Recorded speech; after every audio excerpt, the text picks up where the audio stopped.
Hello everybody and welcome to nearly the halfway stage of the Virtual Circuit Racing mx5 Championship. We're here at the Circuit de Navarra tonight in Spain for the 5th round of the championship. As I say, at the end of this week we'll be halfway in the season with 1 week off next week to go in the middle of it, and then 5 more rounds to come after that. Here in this season. It comes off the back of a brilliant race at Alton Park Island Circuit last week, where a brilliant battle to the finish eventually ended up with Traffic King winning yet another race. What a fantastic race it was there last week. Hopefully we've got the same here today, although this is one of the longer circuits that we're going to have this season. I think by some distance the longest, in fact. Lap times at the moment are not that far below 2 minutes in these very slow MX5s. Myself, Ian O'Leary, James Parfitt, bringing you the action here tonight. And James, the quest goes on to see whether somebody other than Traffic King can perhaps win a race at some point this season. Yes, and we got very close to it last week with Mr. Jake Hewlett, who I thought was going to get it, and then, he didn't get it. And unfortunately for us, Jake is not here.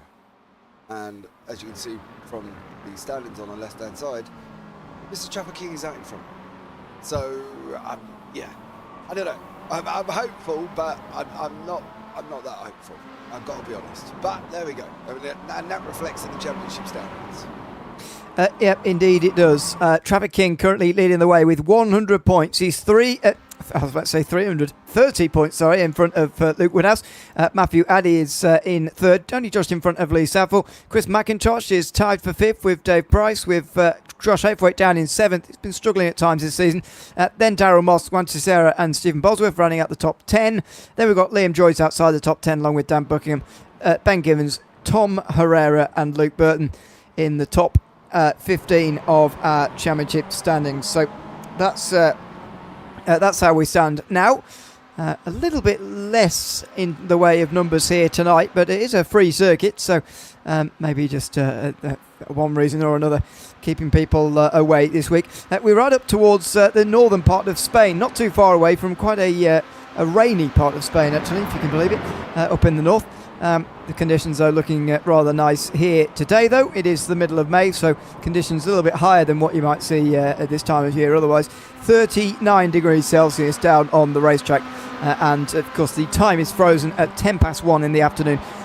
Right in the heat of the day, but it shouldn't matter too much as far as these conditions are concerned. I think more pertinent than the conditions, actually, is the layout that we've used here for this venue here today. This circuit has 3 layouts.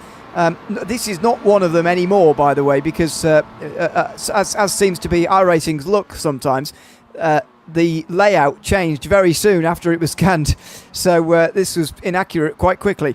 But anyway, in this format of the circuit, there is a version where you go straight on after turn 5. So there's just a gentle left-hander, and it effectively brings you all the way out down towards turn 13, which becomes a very big braking zone and a hairpin. A good overtaking chance.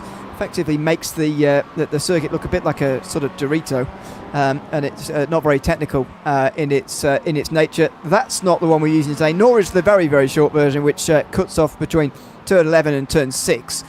That's a very, very short circuit and doesn't indeed go past the pit lane at all anyway. We've gone for the longest layout here today, nearly 2 minutes in length. Perhaps a little bit too long, to be honest, for these cars. I would have much preferred the shorter layout, and that would have given us a lot of slipstream as well. But as it is, it's a more technical version. It's a much longer version of this circuit as well. Yeah, we discussed this last week, didn't we? We were thinking that maybe it would have been easier doing the shorter version on it, but I didn't actually realise that it actually changed, but it has changed, hasn't it, this season, from September 2024. So I'm not quite sure what we are behind, but yeah, and that's basically from Matthew Addy's point of view. It goes on now, it goes straight up, carries on going up there where that road is, and then comes back round and you come back on down there, basically in the left hand corner. So basically you come back on that way. So yeah, it has changed its layout already, and unfortunately we are not doing it. Good evening. More corners, better, says Renshaw. No, I don't agree with you. I don't agree with you whatsoever, to be blatantly honest, because the little MX5s, they're suited to club circuits, aren't they? Like Alton Park Islands and things like that we've done. And I think it would have been better doing something like, something short, like Donny Short, or I don't know, even Catalonia's got a shorter circuit than this one, or even this version, this short layout on this track. It looks quite cool. As you say, it looks like a Dorito, but it does look quite cool. But I think there were multiple different options that they could have done. I don't really like long circuits in these little cars though, because it can happen where if you have some form of drama, they get all spread out, and then before you know it, everybody's driving around on their own. Yeah, I also don't agree that more corners equals better. I suppose maybe from a driver's point of view, but we're very much speaking from a watching point of view. We are. The more corners does sometimes impede the racing a little bit. Yeah, as you say, they have changed the layout significantly in September 2024. Sort of, there's quite a lot of dead space. You can maybe see it here for this camera shot here. A lot of a lot of dead space really on this racetrack. And I guess they've got the space, so they thought, why not? Let's try and use a bit more of it. And that's what they've decided to do, adding in a bit of a bigger hairpin. They have actually resurfaced and removed some of the bumps as well through certain sections of this racetrack in that redevelopment in 2024, notably through turn number 1 and on the run down towards turn 5 as well, and through turn 5 and 6, which has also been reprofiled. It's pretty bumpy in this scan, but that's been all smoothened out. And then the second phase a little bit later in the year, as you say, in September, they did remove that or add rather that hairpin to this circuit. So this is a little bit of an older version. It's a very angular circuit. Lots of sharp turns, if you like, especially through turn 1, 2, 3, 4. It's very angular as you're getting on the brakes there, which doesn't look so nice on a track map, to be honest. But we'll see how it races in these MX5s here tonight. Looks like Traffic King has taken the pole here. We'll see whether anybody can go quicker. But overline here for Matthew Addy. He's currently pretty much tied on time with Lee Southall, and now goes up into 5th position. So gaining a place there by a 10th or so. Not that far behind Traffic King, which might be encouraging for the race, but let's see how close he can stay to him when we actually begin here. Yeah, absolutely. One of the things I have just read is quite interesting as well. They've actually introduced a banked hairpin at turn 11 on the new layout. So so that new hairpin is banked, is it? Yeah, turn 11 is banked. Yeah, it says... Okay. Sorry, I did a little bit of research while you were reading down. It says basically it's been extended to 4.3 kilometres. Developed in partnership with Driven International Extension, introduced a new straight following turn 10, leading to a banked hairpin at turn 11. Designed to promote overtaking. This is followed by 2 challenging fast right-left sequences through turn 12 and 13. So they've actually introduced a banked hairpin. That would have been quite interesting to see, I think. Yeah. Unfortunately, it's not. It doesn't really have many big racing series at it anymore. Lots of regional series, lots of Spanish series of various categories of cars, like touring cars and F4 and superbikes and so on. Trucks even. Goodness me. Yeah, but I love trucks. Wouldn't you like to commentate on trucks? It would be chaotic. I don't know. I find them a bit big and ungainly on these small European racetracks, to be honest. Trucks at Brands Indy. It's just too much, isn't it, for that small little circuit? But yeah, there you go. So unless you're a fan of Spanish regional racing, you're not likely to see Navarra, unfortunately. But it did used to go around a little bit more. British superbikes used to come here. Well, it was for 1 year anyway. That seems a bit strange. But anyway, there you go. It's in Irish. It is a free circuit as well, though doesn't quite have the up-to-date layout as we've said. Over the line for Matthew Addy. This will be the end of the session. Only got over the line with a few seconds to go anyway. And he had time to put in another lap time. Is it enough to get ahead of Woodhouse? Doesn't look like it. Doesn't look like it counted at all. So he stays in 5th. And that is the end of the session. That's 7 drivers in the second of the pole set by Traffic King in this session. So that's encouraging. We'll see whether it turns into a reality, if you like, when we actually start racing here in a few moments' time from Navarra. Just the 1 20-minute races we do have on the evenings in the VCR MX5 Championship this season. 10-round calendar that will be at the halfway stage of at the end of this race here from Navarra today. And next week, indeed, a week off. So I don't come back expecting a race next week. There is a 1 week break in the middle of the season before we continue on again as the checkered flag. being waved, and yeah, it might take a while for us to advance the session and get into the race in a couple of moments' time. Where turn 1 not going to be the sticking point, really. It's not going to be the thing that everyone's focusing on. It's really turn 2, which is a little bit sharper, and then definitely turn 3, where hopefully they'll all get through cleanly. But it's a very sharp third corner on this track to begin with. Yeah, it is, and I'm looking forward to seeing how they handle that, and hopefully it won't be chaotic. But grid's on the screen. So Traffic King takes the pole with 56.4. Josh Haythwaite alongside. Chris McIntosh and Luke Woodhouse alongside each other with row 2. Then Matthew Addy and Lee Southall on row 3. David Price, the last drive within second. Then you've got a big gap back to Luke Burton. Shamo Samuel and Ben Gibbons are rounding out the top 10 ahead. Darren Moss and Stephen Bosworth, who are rounding out the top 12, and then Liam Joyce is at the back of the field. 13 in here tonight, and another chance perhaps to try and get ahead and indeed finish ahead of Traffic King, which nobody's been able to do so far this season. No, definitely not. It's been Traffic King all the way. Going to be tough to see if anybody can get past him again. Yeah, we'll see whether anybody can manage it. Just waiting for Gibbons to get onto the grid here. Everybody else pretty eager to get on with it, but Gibbons isn't.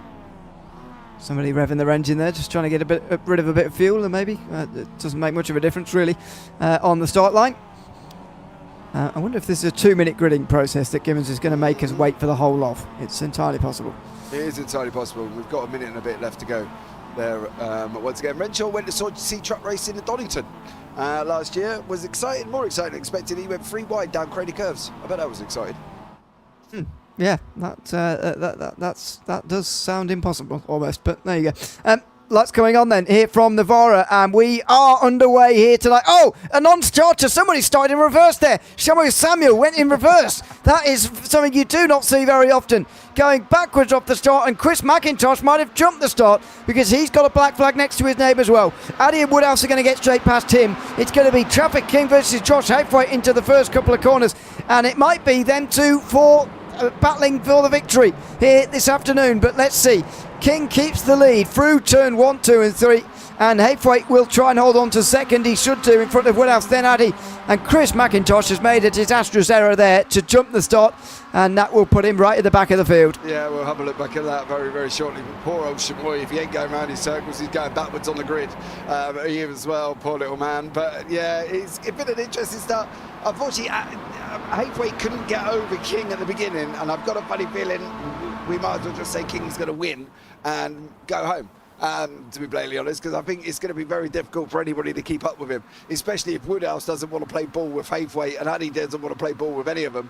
McIntosh has jumped the start. What I will say, Chris, if you are listening, turn everything off really quickly. Take off your windscreen, your tyres, your fuel, and anything else you can take off before you go into the pits, and that 40 seconds will go down to 2 very, very quickly. So that's a little trick for anybody as well if you play iRacing. But 18 minutes to go, and at the moment we're only coming through. Not even done the first lap yet, but as well, we're on our way down to turn 2. Well, not even the first lap done, but that means, what, maybe 10, 11 laps tonight?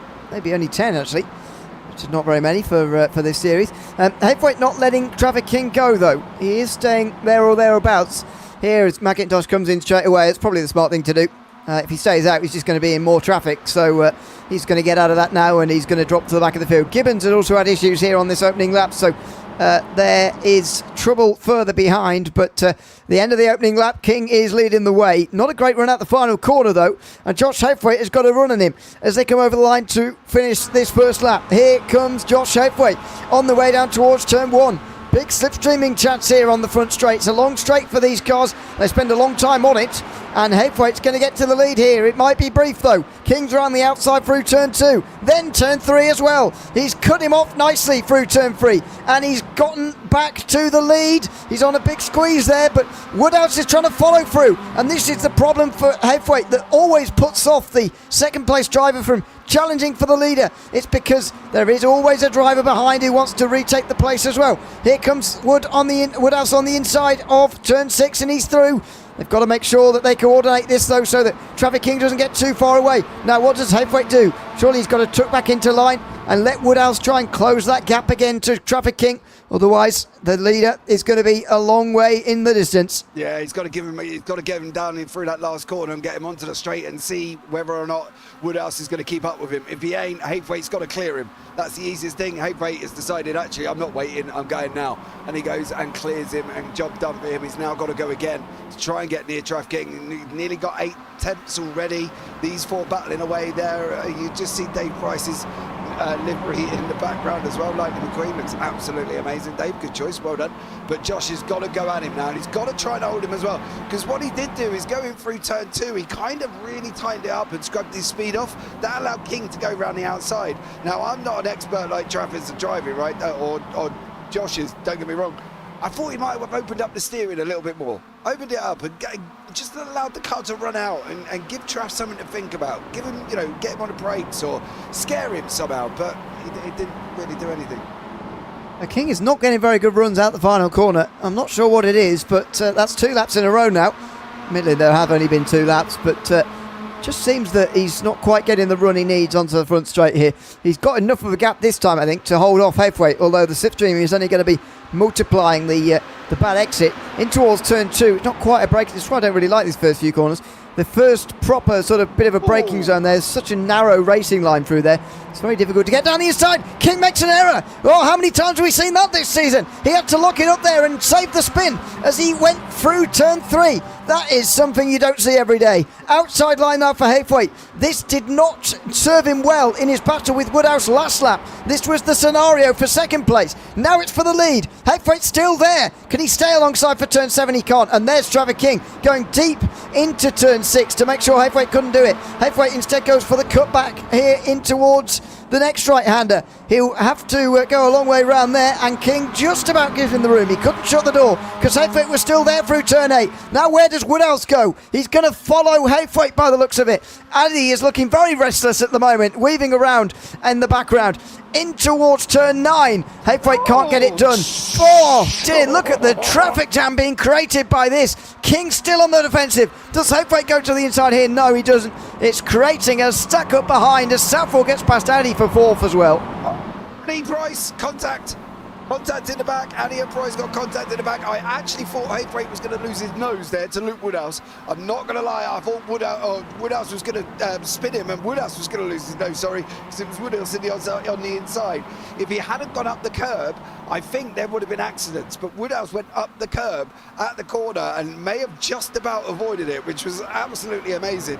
Netco didn't come a thing then, which is great, but these guys are battling away. This could be a 3-car run down into turn number 1. I would be surprised if at one point this evening we're going to be 3 wide. Well, I would have thought so.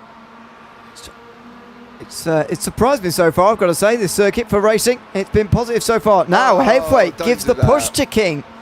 So this is something different. Haythwaite, I can understand why, because last time he tried to go down the inside through this section, it didn't go very well for him, and he did lose second place. Never mind, didn't gain the lead. King is still not happy with that car, especially coming out of corners. Out of turn 3, last time he had a half spin, and at the final turn he's been having trouble again and again. Haythwaite though gets into the back of King, and they stay as they are for now. Let's see if Haythwaite can get through here. They're putting the pressure on him here, and he's going to the inside at turn 6 this time. He brakes late, and he gets the lead. Yeah, he does. I wanted to have a look back. Ben Gibbons has had some drama, but I wanted to have a look back at the start, but I'm not quite sure I want to pull away from what's going on the screen at the moment, so we might have to hold off on that one. But Haythwaite's managed to get the lead away, but the difference is what he needs now is he needs Woodhouse to go and try and give Traff some grief. But at the moment, Woodhouse has got his own grief in Southall, Price, and I don't think, although Addy and Price had contact, I really do feel that it's not going to be long before Addy's back on the back of the group, because if they carry on doing this, Addy doesn't really have to worry too much. He'll catch back up with them. But these front 6 at the moment are absolutely giving an absolute Barney of a battle. We've got Luke Burton and Darryl Moss having a good old go as well, further back. Oh, Darryl's in the blue go machine. Oh, that's nice. All we needed was a Chick Hicks livery, and we would have had a full house of the front 3 there for cars. I'm not going to ask if you've watched it, Mr. O'Leary, because you probably haven't. Well, not recently. I don't remember watching it, but I might have done. It's got talking cars in it. I think you might know if you've watched it. Well, Yeah, but I'm aware of it. You know, I'm aware of a lot of films that I've not seen. And we've deciphered Mater in the program is a serial killer. Who? What? Okay, I'll leave that to anybody else who can understand what that means. Anyway, so 8 minutes gone. Because they're battling so much, the lap times are slowing here, and just put them in danger of missing out on a lap entirely. I think we're on course for 11 laps at the moment, but if they fight too hard, they'll be down to 10.